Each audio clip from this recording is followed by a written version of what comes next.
It had been a trying year for both of us.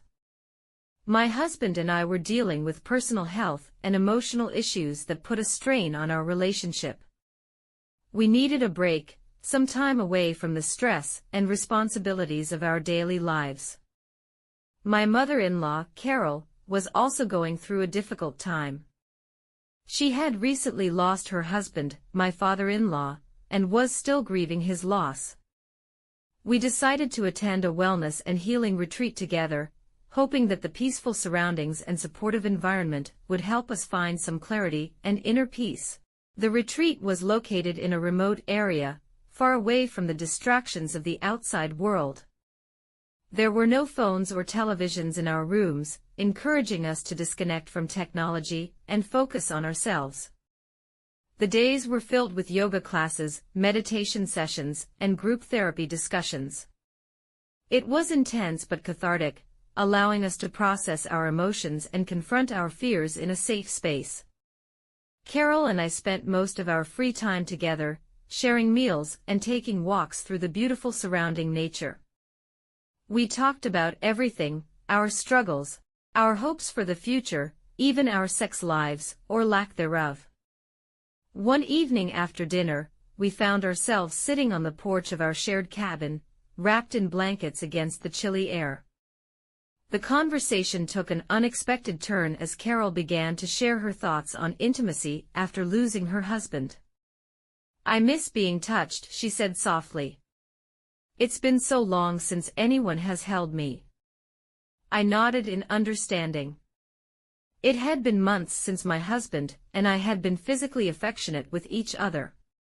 "It's like there's this void inside me," Carol continued, "and I don't know how to fill it." We sat in silence for a moment before she reached out to take my hand in hers. "I'm sorry," she said quickly, pulling her hand away as if she had touched something hot. "I shouldn't have." "No, it's okay," I reassured her, placing my hand back in hers. "I understand what you mean." Our eyes met, and in that moment, I felt a connection between us that went beyond our shared pain. There was a spark of something else, something unexpected and unfamiliar. "Is it wrong to want to be held?" Carol asked quietly, her voice filled with uncertainty. I squeezed her hand gently. "No," I said softly. "It's not wrong at all." Without another word, she reached out and pulled me into her arms. I let myself melt into the embrace, feeling the warmth of her body against mine. It was a simple gesture, but it spoke volumes. We sat like that for what felt like an eternity, holding onto each other as if we were lifelines in a stormy sea. There were no words to describe what we were feeling in that moment.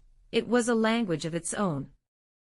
When we finally pulled away from each other, there was a new understanding between us. We had found solace and unexpected affection in each other's presence, and it was both terrifying and exhilarating. The rest of our time at the retreat passed in a blur of emotions as we navigated our pathways to healing together.